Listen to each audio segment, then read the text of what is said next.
Hello students, आज का हमारा टॉपिक है x-ray diffraction. So let's start with what are x-rays. X-rays are electromagnetic radiation of very short wavelength of order lie in range 0.1 angstrom to 1 angstrom.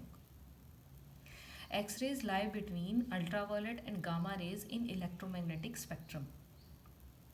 And these X-rays are used to explain crystal structure. In our previous lecture, we had discussed about crystal symmetries, crystal structure, Bravais lattices. Bravais scientist थे जिन्होंने geometrically crystal symmetry और crystal structure को explain किया. Now next question arise, how can experimentally we explain structure of any crystal. So X ray diffraction is a experimental tool to examine crystal structure. In 1912, Max von Laue was scientist who first gave the concept of X-ray diffraction to examine crystal structure. उन्होंने बताया कि जिस तरह से visible light जब diffraction grating के साथ interact करती है तो डायफ्रैक्शन पैटर्न प्रोड्यूस करती है, इन सिमिलर वे जब एक्सरेज क्रिस्टल के साथ इंटरेक्ट करते हैं तो वो डायफ्रैक्शन पैटर्न प्रोड्यूस करते हैं और इन डायफ्रैक्शन पैटर्न्स को स्टडी करके हम क्रिस्टल स्ट्रक्चर को एक्सप्लेन कर सकते हैं. So, X-ray diffraction is used to explain crystal structure. So, before discussing about X-ray diffraction, let's see how these X-rays produce. So, when a stream of high energy charged particle, for example electrons, interact with a target of high melting point, that could be molybdenum, copper or tungsten. So, if a high energy beam of electron interact with tungsten target, then these electrons when interact with the target, then it will lose energy and produce electromagnetic radiation of very short wavelength and high frequency. And these produced radiations are X-rays, and these radiations are also called continuous X-rays. And these produce X-rays further used to examine crystal structure. So, how X-rays influence any crystal atom when we make interaction of X-rays with crystalline material. So, suppose if this is a crystalline material in which atoms are periodically arranged. These atoms have electrons. So when any electromagnetic radiation is allowed to interact with these atoms, then electrons which are present in this atom start vibrating with same frequency as we have incident on it, and they re-emit this frequency and produce electromagnetic radiation of same wavelength. Suppose if this incident electromagnetic radiations have wavelength larger than the atomic dimension, then reflected or these re-emitted electromagnetic radiations will all be in phase. But if these incident electromagnetic radiations are of same wavelength as that of this atomic dimension, then these re-emitted electromagnetic radiation will all be in out of phase, and further they produce either constructive interference or destructive interference, and we will get a pattern. If we examine for X-rays, so whenever X-rays are allowed to fall any crystalline material, then the wavelength of these X-rays is of order of atomic dimension. So when these X-rays interact with the crystal atoms, then after interaction they re-emit in these re-emitted electromagnetic radiations all are out of phase and produced constructive and destructive interference, and we will get a diffraction pattern.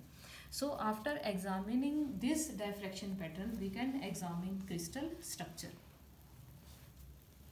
Now see further. W.L. Bragg scientist थे जिन्होंने x ray diffraction की condition को study किया और एक simple mathematical tool दिया जिसके through हम एक्सरे डायफ्रैक्शन को क्रिस्टल स्ट्रक्चर के एक्सरे डायफ्रैक्शन को स्टडी कर सकते हैं. For this let's start with a crystal in which there are sets of parallel planes and atoms are arranged on these planes in periodic fashion. And further, X-rays are allowed to incident on these set of parallel planes at glancing angle theta. And after interaction with the atoms, they get reflected at same angle as they were incident, on which they were incident.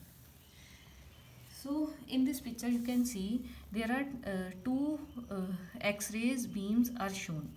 Suppose this first X-ray beam is interact at point A, then it will reflected back again at same glancing angle as at these are incident on. Similarly, this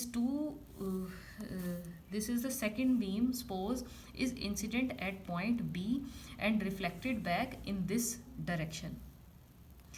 And see, this small d is the interplanar spacing between these sets of parallel planes. अब देखिए यहाँ से कि यहाँ जो X-rays incident की गई हैं in set of parallel plane से पर जब ये इन एटम्स के साथ इंटरेक्ट करेंगी तो इंटरेक्ट होने के बाद जब ये बीम रिफ्लेक्ट करती हैं तो ये बीम्स क्या होंगी, या तो इन फेज होंगी या आउट फेज होंगी. अगर ये इन फेज होंगी तो कंस्ट्रक्टिव इंटरफेरेंस प्रोड्यूस करेंगी और अगर आउट ऑफ फेज होंगी तो डिस्ट्रक्टिव इंटरफेरेंस प्रोड्यूस करेंगी. तो इस तरह से हमें आउटपुट में डायफ्रैक्शन पैटर्न ऑब्जर्व होगा और उस डायफ्रैक्शन पैटर्न को स्टडी करके हम क्रिस्टल स्ट्रक्चर को स्टडी कर सकते हैं. तो यहाँ से देखिए कि ब्रैग्स ने किस तरह से मैथमेटिकल कंडीशन दी थी एक्सरे डायफ्रैक्शन की. देखिए अगर हम फर्स्ट बीम को देखें तो फर्स्ट बीम इस पाथ को फॉलो कर रही है और सेकंड बीम इस पाथ को फॉलो कर रही है. तो आप इन दोनों बीम में देखिए कि कितना पार्ट डिफरेंस है. अगर हम फर्स्ट सेकेंड बीम को देखें इन कंपैरिजन विद फर्स्ट, तो second beam C B to B D ये क्या है, एक्स्ट्रा पाथ कवर कर रही है in comparison with beam one. तो कितना इनके बीच में पार्ट डिफरेंस होगा दैट विल डिसाइड कि कंस्ट्रक्टिव इंटरफेरेंस है या डिस्ट्रक्टिव इंटरफेरेंस है. तो इसके लिए हमें क्या निकालना पड़ेगा, फर्स्ट पार्ट डिफरेंस निकालना पड़ेगा. तो पार्ट डिफरेंस क्या है, अगर हम देखें फर्स्ट बीम और सेकेंड बीम में, तो ये पार्ट डिफरेंस क्या है, this is C B plus B D. So part difference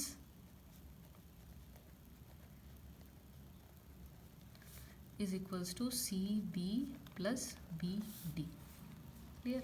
तो यहाँ से CB किसके इक्वल होगा, आप देखिए ट्रायंगल ACB. अगर हम राइट एंगल ट्रायंगल देखें ACB, तो इस ACB ट्रायंगल में साइन थीटा किसके इक्वल है, this sine theta is equals to perpendicular upon hypotenuse.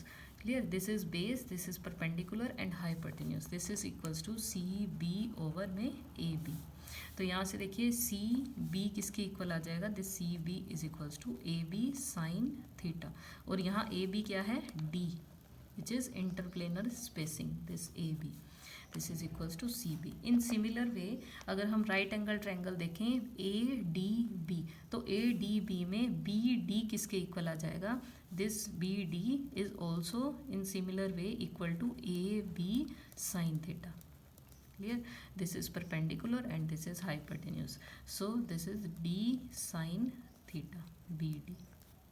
तो यहाँ से पार्ट डिफरेंस किसके इक्वल होगा, this part difference is equals to d sin theta plus d sin theta. तो ये किसके इक्वल आ गया, 2d sin theta. तो यहाँ जो एक्सरेज फॉल की गई हैं, यहाँ रिफ्लेक्टेड एक्सरेज, ये स्कैटर्ड एक्सरेज में कंस्ट्रक्टिव इंटरफेरेंस है या डिस्ट्रक्टिव इंटरफेरेंस है, ये किस पे डिपेंड करेगा, इस पार्ट डिफरेंस पे. अगर path difference integral multiple of wavelength है तो उस केस में जो इंटरफेरेंस होगा वो क्या होगा, कंस्ट्रक्टिव इंटरफेरेंस होगा. तो यहाँ से 2d साइन थीटा किसके इक्वल आ जाएगा, एन लैम्डा के. And this is the Bragg's law.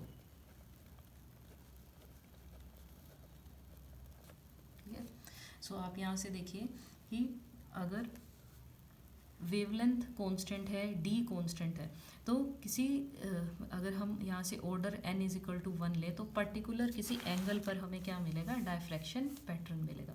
तो इन जिस डायरेक्शन में हमें आउटपुट में कंस्ट्रक्टिव इंटरफेरेंस मिल रहा है, इन एंगल्स को हम इवेलुएट कर सकते हैं और यहाँ से फर्दर क्रिस्टल स्ट्रक्चर को एग्जामिन कर सकते हैं। आप यहाँ से देखिए डी क्या है, डी इंटरप्लेनर स्पेसिंग है, which is equal to 1/h² over में a² प्लस में k² ओवर में b² प्लस l² ओवर में c² पावर 1/2। क्लियर। और अगर ये क्यूबिक क्रिस्टल होगा तो यहाँ से a, b और c इक्वल होंगे, तो ये किसकी इक्वल आ जाएगा, a ओवर में h² plus k² plus l² power 1/2। Clear. तो अब यहाँ से अगर d की वैल्यू यहाँ सब्स्टिट्यूट की जाए तो आप देखिए ये किसके इक्वल आ जाएगा, this is 2a over h² plus k² plus l² power 1/2 sine theta is equals to n lambda. Clear. तो अगर इंसिडेंट एक्सरेज कितनी वेवलेंथ इंसिडेंट की है ये नोन हो, और यहाँ से हम क्या निकाल सकते हैं, थीटा की वैल्यू निकाल सकते हैं, और थीटा की वैल्यू से फर्दर हम क्या निकाल सकते हैं, डी निकाल सकते हैं, कि डी इवेलुएट करने के बाद फर्दर हमें यहाँ से लैटिस पैरामीटर इवेलुएट कर सकते हैं, और ये लैटिस पैरामीटर की हेल्प से हम क्रिस्टल सिमेट्री या क्रिस्टल स्ट्रक्चर को एक्सप्लेन कर सकते हैं। So in this way, Braggs gives a simple mathematical equation to examine crystal structure. So this is about today's lecture. Thank you, students.